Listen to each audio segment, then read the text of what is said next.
السلام علیکم، کیسے ہیں آپ سب؟ امید ہے خیر خیریت سے ہوں گے۔ اس دعا کے ساتھ جہاں رہیں ہنستے رہیں، مسکراتے رہیں، دوسروں کے چہرے پر خوشیاں بکھیرتے رہیں۔ اگر آپ میرے چینل پر نئے ہیں تو جلدی سے جا کے میرے چینل کو سبسکرائب کریں۔ آئیں اپنے ناول کا آغاز کرتے ہیں۔ ناول جنون خیزیاں، تحریر ہے میرم خان کی، ایپیسوڈ نمبر 5۔ وہ تیش و علم میں دروازہ کھولتے اندر داخل ہوا۔ حامد خان کا بڑکتا دماغ مزید بڑکا تھا۔ پری گل یلو شیشوں والی بے حد خوبصورت فراک میں ملبوس تھی، جس کے شیشوں والی شال بیڈ پر پڑی تھی۔ اس کے سلکی لمبے گھنے بال کھلے ہوئے تھے۔ وہ پنک کلر کی لپسٹک لگائے ہوئے تھی، آنکھوں میں بر بر کاجل لگایا ہوا تھا۔ بیڈ پر اس کا سوٹ کیس پڑا تھا جس میں وہ اپنے حسن حسین کے کپڑے ڈال رہی تھی۔ وہ اسے اندیکھا کرتے بے رخی سے کپڑے سوٹ کیس میں ڈال رہی تھی۔ اس کے انداز بدلے ہوئے تھے، چہرے پر تنتنا تھا، لباس میں بھی تبدیلی آ گئی تھی۔ کمرے میں اب وہ شال بدن پر نہیں اوڑھتی تھی، نہ وہ حامد خان کو دیکھتے شرم سے گلابی ہوتی، شال اپنے وجود پر اوڑھتی تھی۔ لباس پہلے کی نسبت اس کے بدن پر تنگ ہوتا جا رہا تھا۔ اس کے کپڑوں میں سلائیاں کون مار رہا تھا وہ نہیں جانتا تھا، مگر اس کے کپڑوں میں اور اس کے ایٹیٹیوڈ میں کافی بدلاؤ آ چکا تھا، جو حامد خان سے برداشت نہیں ہو رہا تھا۔ کمرے سے باہر بھی اس کی چادر سمیٹتے ہوئے چھوٹے سے دوپٹے پر آ گئی تھی۔ کہاں جا رہی ہو خانم؟ حامد خان نے اپنی جیکٹ اتارتے ہوئے شرر بار پوچھتے ہوئے اس کے دمکتے نشیب و فراز پر چپتی نگاہ ڈالی۔ اپنے لالا کے پاس جا رہی ہوں، پری گل سپاٹ لہجے میں جواب دیتے سوٹ کیس بند کر چکی تھی۔ کس کی اجازت سے اپنے لالا کے پاس جا رہی ہو؟ حامد خان نے استہزائیہ لہجے میں پوچھا تھا۔ اپنا حق لینے کے لیے کسی کی اجازت نہیں لی جاتی۔ اپنے لالا کے پاس جانا میرا حق ہے، جس کے لیے آپ مجھے روک نہیں سکتے۔ پری گل کے جواب پر حامد خان نے طنزیہ مسکراتے ہوئے اپنی مونچھوں پر ہاتھ پھیرتے اپنی سرخ آنکھیں پری گل پر گاڑی تھیں۔ اچھا یہ حق ہے تمہارا خانم؟ حامد استہزائیہ مسکرایا تھا۔ ویسے میرا سالہ تمہیں لینے آ رہا ہے یا تم خود ہی جا رہی ہو؟ حامد خان نے اپنی شرٹ اتارتے ہوئے دور اچھالی تھی۔ وہ کیسے آ سکتے ہیں؟ نہ میرے پاس فون ہے نہ شمائلہ کے پاس، نہ آپ ان کا فون اٹھاتے ہیں۔ میں خود آپ کے گارڈ کے ساتھ جاؤں گی، پری گل نے سپاٹ لہجے میں کہتے حامد خان کو دیکھا، جو اسے سرد سرخ گہری نگاہوں سے دیکھتے اپنی سیاہ سینڈو بھی اتار چکا تھا۔ پری گل اسے یوں کپڑے اتارتے دیکھتے رخ موڑ چکی تھی۔ وہ حسن حسین کے کمرے کی طرف بڑھی ہی تھی کہ حامد خان اس کی طرف بڑھتے اسے بازو سے دبوچے بیڈ پر بیٹھ گیا تھا۔ سوٹ کیس اٹھا کر حامد خان نے زمین پر پٹخ دیا تھا۔ پری گل گہرے سانس لیتے حامد خان کو دیکھ رہی تھی، جو اس پر جھکتے اس کی شرٹ کنڈوں سے جکڑے اس کا گلا چاک کر گیا تھا۔ پری گل بے یقینی سے سرخ ہوتے حامد خان کو دیکھ رہی تھی۔ تبدیلیاں اور بدلتی ہواؤں کا رخ حامد خان کو پسند نہیں۔ جب جب ہوائیں بدلتی ہیں حامد خان ان ہواؤں کا رخ اپنی طرف موڑ لیتا ہے۔ جیسے تمہارے ہوش کیسے ٹھکانے لگانے ہیں یہ میں اچھی طرح جانتا ہوں۔ جو تمہارے دماغ میں ہناس بھر رہا ہے اس کا دماغ میں ٹھکانے لگاؤں گا اب، مگر اس سے پہلے تمہارے دل دماغ اچھی طرح ٹھکانے لگاتے تمہیں سمجھاؤں گا کہ بپھرے شیر اور زخم خوردہ شیر کو نہیں چھیڑتے، کیونکہ چھیڑنے والے کو وہ شیر چیڑ پھاڑ دیتا ہے۔ وہ اس کی تھوڑی کی تل پر اپنی باپ جیسی سانسیں چھوڑتے ہو رہا تھا۔ پری گل گہرے سانس لیتے حامد خان کے برہنہ سینے پر ہاتھ جمائے ہوئے تھی۔ یہ جان لو جب تک دعا مل نہیں جاتی تم اور شمائلہ اس حویلی سے نہیں نکل سکتی۔ حامد خان اس پر جھکتے اس کی فراق مزید چوک کر گیا تھا۔ مجھ پر اعتبار نہیں ہے نا خان؟ آپ کو لگتا ہے میں اپنے لالا کو بتا دوں گی دعا کے بارے میں؟ پری گل حامد خان کی سیاہ آنکھوں میں دیکھتے استہزائیہ مسکرائی تھی۔ جو مرضی سمجھو خانم، مگر یہ بات کسی صورت تمہارے عظیم لالا ارحم خانزادہ کو نہیں پہنچ سکے گی۔ اعتبار کی بات نہ کرو خانم، تم پر جچتا نہیں یہ سب کچھ۔ اس سچویشن، اس تکلیف، اس طرح میں تمہیں مجھے سنبھالنا چاہیے تھا، مگر تم تو اپنا ہر فرض بھول گئی۔ بھول گئی حامد خان کو تمہاری قربت، تمہاری باہوں کی ضرورت ہے۔ حامد خان اس کے بدن کا ایک ایک کپڑا اتارتے ہوئے اس کی گہرائیوں پر جھکتے ہوئے اس کی کلائیوں کو اپنے مضبوط ہاتھوں میں جکڑ گیا تھا۔ وہ اس پر جھکے اسے خود میں سماتے اپنی شدتیں اس پر قہر کی صورت میں ڈھانے لگا۔ پری گل کی سسکاریاں بلند ہوئی تھیں۔ وہ جنونی انداز میں اس پر اپنی شدتیں ڈھاتے اس کے ہونٹوں پر قابض ہوا تھا۔ وہ قطرہ قطرہ اس کی سانسیں پیتے ہوئے اس پر اپنی شدتیں تیز کرتا جا رہا تھا۔ پری گل اس کے حصار میں مکمل طور پر بے بس ہو چکی تھی۔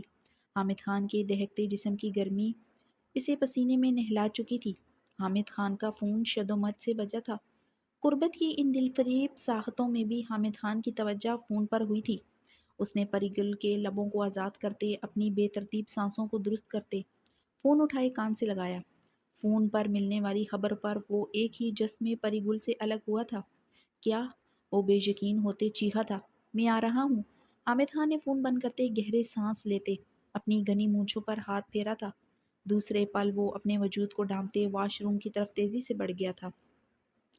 حامد خان کی بڑی سی جیپ رانو کے گھر کے کچے پکے اطراف میں آ کر رکی تھی۔ جیپ کے پیچھے موجود گارڈ جن کے ہاتھوں میں بندوقیں پکڑی ہوئی تھی وہ جم مار کر اترے تھے۔ حامد خان اپنے کندھوں پر موجود سیاہ شال چٹکتے ہوئے اپنی مونچھوں پر ہاتھ پھیرتے ہوئے تیزی سے رانو کی گھر کی طرف بڑھا تھا۔ وہ سودہ سے لکڑی کے دروازے کو کھٹکھٹانے پر رانو نے دروازے کو کھولا۔ حامد: سلام خان صاحب، ہم رانو ہیں، یہ ہمارا گھر ہے۔ کچھ دن پہلے تمہارا بہن ہم کو گلبہار ہسپتال کا پچھلا سڑک پر بہت بیمار سا حالت میں ملا تھا خان۔ خان کی مرحوب پرسنالٹی دیکھتے ہوئے وہ ایک پل کے لیے گڑبڑائی تھی۔ دوسرے لمحے اپنی صلاحیتوں پر پورا بھروسہ کرتے اس نے خود کے تاثرات پر قابو پایا تھا۔ ہم اس کو اپنا گھر لے آیا تھا۔ کہاں ہے وہ؟ حامد بھٹکتے ہوئے اپنی مونچھوں پر ہاتھ پھیرتے ہوئے تیزی سے رانو کے گھر کی طرف بڑھا تھا۔ ہم اس کو اپنا گھر لے آیا تھا۔ کہاں ہے وہ؟ حامد بھٹکتے ہوئے اپنی مونچھوں پر ہاتھ پھیرتے ہوئے تیزی سے رانو کے گھر کی طرف بڑھا تھا۔ حامد خان کی مرحوب پرسنالٹی دیکھتے ہوئے وہ ایک پل کے لیے گڑبڑائی تھی۔ خان سرد آواز میں گرجتے ہوئے گھر کے اندر داخل ہوا۔ اس چھوٹے سے گھر کے ایک ہی کمرے کی طرف بڑھا تھا۔ دوسرے لمحے اپنی صلاحیتوں پر پورا بھروسہ کرتے اس نے خود کے تاثرات پر قابو پایا تھا۔ حامد خان کی آواز پر اندر چارپائی پر بیٹھی دعا کا پورا وجود کانپ اٹھا تھا۔ اس کی رنگت زرد ہوئی تھی۔ وہ شنیل کی باری میلی سی رضائی اپنے سینے تک جکڑے کانپتے ہوئے نظریں جھکا گئی تھی۔ کمرے میں داخل ہوتے ہی حامد خان کی آنکھوں کی سرخی گہری ہوئی تھی۔ وہ بوسیدہ سے بستر پر بوسیدہ سی رضائی خود پر اوڑھے کانپتے لبوں اور ڈبڈبائی آنکھوں سے اسے دیکھ رہی تھی۔ اسے دیکھتے بہت بری طرح کانپ رہی تھی۔ اس چھوٹے سے کمرے میں رانو کے 8 بچوں کے ساتھ وہ موجود تھی۔ 2 بچے تو اس کے ساتھ ہی اس چھوٹی سی چارپائی پر پڑے سو رہے تھے، باقی زمین پر بستر بچھائے گہری نیند سو رہے تھے۔ حامد خان مٹھیاں دبوچے ہوئے کمرے کو دیکھتے اپنی بہن کو دیکھ رہا تھا۔ وہ خوفزدہ سی بری طرح کانپتے ہوئے اسے دیکھ رہی تھی۔ وہ کیوں ڈر رہی تھی؟ کیوں اس کے معصوم چہرہ زرد تھا؟ وہ سمجھ گیا تھا جس کا باپ بہروز خان ہو، اس کی بیٹی اتنے دن غائب رہنے پر ایسے ہی ڈرے گی۔ وہ یقیناً اپنی موت کے خوف سے کانپ رہی تھی جو اس کے نزدیک اس کا لالا اور باپ دینے والے تھے۔ باپ بھائی نے کب اسے کوئی مان محبت دی تھی؟ حامد خان کو دیکھتے دعا کی دبی دبی ہچکیاں اب کمرے میں گونج رہی تھی۔ اس کا نازک بدن ہچکولے بھر رہا تھا۔ وہ بیٹا، حامد خان نے کپکپاتے لبوں سے پکارتے اپنی باہیں واہ کی تو دعا بے یقین ہوئی تھی۔ اس کی سسکاریوں اور ہچکیوں کی گونج میں اضافہ ہوا تھا۔ لالا، دعا کے لبوں نے بے آواز جنبش کی تھی۔ حامد خان نے اپنی باہیں پھیلائے اشارے سے اسے اپنے پاس بلایا تھا۔ حامد خان کی سیاہ آنکھوں میں سرخی کے ساتھ پانی کی ریگ گہری ہوئی تھی۔ اس مضبوط انسان کو اسی ایک عورت نے تو رلایا تھا۔ دعا اس کے لیے کیا تھی وہ کسی کو کبھی نہیں سمجھا سکتا تھا۔ اس کی بہن اس کا جنون بن چکی تھی۔ لالا، اب کی بار دعا اپنے گلے کو جکڑے حلق کے بل چیخی۔ وہ چارپائی سے اٹھتے حامد خان کی طرف بڑھتے اس کے سینے میں سما گئی تھی۔ لالا، میری کوئی غلطی نہیں، میری عزت صحیح سلامت ہے، مجھے کسی نے نہیں چھوا، مجھے تو کبھی نوشیر نے بھی نہیں چھوا تھا۔ لالا، میں وہی دعا ہوں جیسے بچپن میں آپ کی دعا تھی، مجھے گولی مت مارنا لالا۔ وہ حامد خان کے سینے میں سمائی بری طرح رو دی تھی۔ نوشیر خان نے اسے کبھی نہیں چھوا۔ حامد خان بری طرح چونکا تھا۔ آنکھوں میں بے یقینی اور زلزلے کے تاثرات تھے۔ رنگت میں پہلے سے زیادہ سرخی بڑھی تھی۔ غیظ و غضب سے حیدر خان کی رگیں تنی تھی۔ وہ گہرے سانس لیتے اپنی بہن کو سختی سے خود میں بینچ گیا تھا۔ لالا، مجھ پر یقین کریں، میں اس طلحہ خان صاحب یہ اتنے دنوں سے ہمارے پاس ہی تھا، بیچارہ نیم بے ہوش بخار میں پھنک رہا تھا، بخار میں آپ کو ہی پکارتا رہا تھا۔ کل ہی اس کو ٹھیک طرح سے ہوش آیا، یہ اپنا پتہ بتانے کے قابل ہوا تو ہم نے آپ کو فون کر دیا۔ رانو گھبراتے ہوئے جلدی سے بولی تھی۔ دعا نے رانو کی طرف دیکھتے حامد خان کی آنکھوں میں دیکھا، جس کی بے تحاشا سرخ آنکھوں میں اس کے لیے یقین ہی یقین تھا۔ وہ حامد خان کی شال مٹھیوں میں جکڑے بری طرح رو دی تھی۔ وہ کیسے اپنے لالا کی آنکھوں میں خود کے لیے بے یقینی دیکھ سکتی تھی؟ تمہارا لالا ہی تمہارے وجود میں گولیاں اتارے گا، تم دیکھنا، کتنی راتیں باعث گزار چکی ہو، کس کس رات کا حساب دو گی؟ اب تو ایک رات میرے ساتھ بھی گزار چکی ہو، کیا جواب دو گی؟ کون ہوں میں تمہارا؟ طلحہ خان کے لفظ سماعتوں میں گونجے تو اس کی آنکھوں سے گرتے گرم سیال میں اضافہ ہوا تھا۔ کیا بتاؤ گی جب تمہارا لالا حامد خان میرے بارے میں استفار کرے گا؟ کیا بتاؤ گی نوشیر خان کے ساتھ باغی اور طلحہ خان کی پناہوں میں آ گئی؟ دو دو مردوں کا ٹیگ لگا چکی ہو تم، اور جب میں تمہیں یہاں سے نکال کر سڑک پر پھینکوں گا پھر نہ جانے کتنے مردوں کا ٹیگ۔ طلحہ خان کے بے رحم لفظوں کی بازگشت ایک بار پھر سے سنائی دی تھی۔ وہ حامد خان کی شال چھوڑے اپنے چکراتے سر کو سنبھال گئی تھی۔ حامد خان نے اسے چھوڑ دیا تو وہ کہاں جائے گی؟ وہ اذیت ناک سوچوں کے اثر اپنے چکراتے سر کو دونوں ہاتھوں سے تھامے حامد خان کو دیکھ رہی تھی۔ کیا ہوا دعا میرا بیٹا؟ حامد خان نے پریشانی سے اس کے دونوں ہاتھ جکڑے تھے۔ لالا، دعا نے بھیگے لہجے میں ہچکی لیتے اسے پکارا تھا۔ جی میرا بچہ، قربان جائے اپنی دعا پر، حامد خان بھیگی آواز میں بولتے اس کے چہرے کو اپنے ہاتھوں میں بھر گیا تھا۔ یہ ٹھیک کہہ رہی ہے لالا، میں اتنے دنوں سے اس کے پاس ہی تھی۔ یہ ٹھیک کہہ رہی ہے لالا، میں اتنے دنوں سے اس کے پاس ہی تھی۔ دعا کپ کپاتے لبوں سے بولتے ہوئے رانوں کی بہت پر مہر لگا گئی تھی۔ حامد خان پھر سے اسے اپنے سینے میں بینچ گیا تھا۔ حامد خان دعا کی شال کو اس کے سر پر اچھی طرح دیے اسے اپنے سینے سے لگائے باہر کی طرف بڑھا۔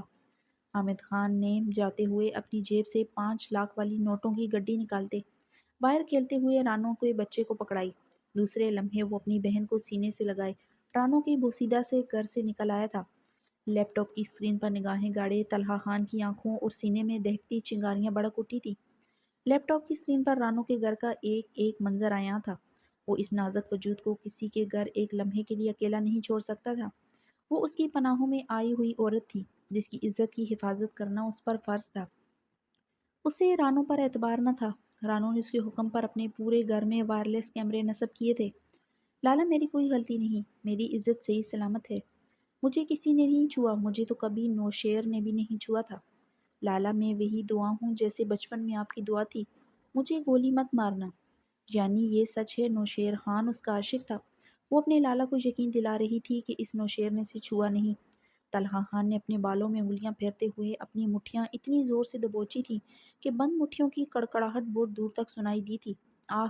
دوسرے لمحے اس نے پوری قوت سے وہ لیپ ٹاپ زمین پر دے مارا تھا۔ یہ ٹھیک کہہ رہی ہے لالا، میں اتنے دنوں اس کے پاس ہی تھی۔ طلحہ خان چیختے ہوئے اپنے کمرے کی ایک ایک چیز پھینک رہا تھا۔ وہ خود کے بچانے کے لیے جھوٹ بول رہی تھی۔ نوشیر خان اس کا عاشق تھا۔ آہ! طلحہ خان نے ڈریسنگ مرر کے پر شیشے میں پوری قوت سے مکہ مارا تھا۔ میں تم سے نفرت کرتا ہوں ناپاک وجود۔ ہاں، تم اس روئی زمین پر سب سے زیادہ ناپاک وجود ہو۔ تم بد کردار شانزے خان اور بہروز خان کی بیٹی ہو۔ میرے دل میں تمہارے لیے نفرت اور بھی زیادہ بڑھ گئی ہے۔ وہ اس کی ہیزل گرے خوفزدہ آنکھیں یاد کرتے پاگل ہوتے چیخا تھا۔ امید کرتا ہوں تمہارا مجھ سے کبھی سامنا نہیں ہوگا، ورنہ میری درندگی تم اب کی بات سہ نہیں سکو گی۔ وہ اپنا زخمی ہاتھ تڑختے مرر پر بے دردی سے رکھتے اونچی آواز میں ہنسا تھا۔ اس کی سبز آنکھوں میں وحشت اور سرخی بڑھتی جا رہی تھی، جیسے آج اسے اس حویلی میں وحشت کے سائے بڑھتے محسوس ہو رہے تھے۔ حامد خان دعا کے کپ کپاتے وجود کو اپنے حصار میں لیے حویلی داخل ہوا تھا۔ دعا کو دیکھتے ہی بہروز خان ذکیہ خانم صوفوں سے اٹھتے کھڑے ہوئے تھے۔ حامد خان بہروز خان اور ذکیہ خانم کو اگنور کیے دعا کے کمرے کی طرف بڑھا۔ رک جاؤ حامد خان! بہروز خان اتنی زور سے گرجے تھے کہ حویلی کے در و دیوار لرز اٹھے تھے۔ پری گل اور شمائلہ اپنے اپنے کمروں سے نکلتے باہر آئی تھی۔ دعا ڈرتے ہوئے حامد خان کے سینے میں منہ چھپا گئی تھی۔ ڈرنا نہیں بیٹا، لالا تمہارے ساتھ ہیں، حامد خان نرمی سے کہتے اسے مزید سختی سے خود میں دبوچ گیا تھا۔ کہاں سے لایا ہے تم اسے؟ کہاں تھا یہ اتنے دنوں سے؟ کس مرد کے ساتھ تھا یہ؟ بہروز خان تیش و علم سے پھولتی رگوں کے ساتھ دہاڑتے دیوار پر ٹنگی اپنی بندوق اتارتے دعا پر تان چکے تھے۔ چلائیں گولی بابا جان، چلائیں گولی، مگر ایک بات یاد رکھیے گا، دعا پر آنے والی گولی پہلے میرے سینے کو چیرے گی۔ اس گھر میں آج دو دو جنازے اٹھیں گے۔ حامد خان دعا کو اپنے سینے میں بینچتے گرج اٹھا تھا۔ اگر بات بہروز خان کا عزت پر آ جائے تو ہم تمہارا قربانی بھی دے دے گا حامد۔ یہ راتیں باہر گزار کر آیا ہے، یہ کیسے پاک صاف ہو سکتا ہے؟ کون اس پر اعتبار کرے گا؟ اپنا جذبات کو ایک طرف رکھ کر سوچو، یہ کیسے اب تمہارا دعا ہمارا بیٹی رہا ہے؟ بہروز خان تنے ہوئے نقوش کے ساتھ وہ رائے تھے۔ یہ آپ کی بیٹی تو پہلے بھی کبھی نہیں تھی، تو آج بھی کیسے ہو سکتی ہے؟ مگر دعا میری بہن تھی اور ہمیشہ رہے گی۔ میں قسم کھاتا ہوں اپنے رب کی، مجھے اپنی بہن پر خود سے بھی بڑھ کر یقین ہے۔ یہ میری بہن نہیں، میری بیٹی ہے، حسن حسین کی بہن ہے، میرے بیٹوں سے بڑھ کر ہے میرے لیے۔ اس پر ایک آنچ نہیں آئے گی۔ حامد خان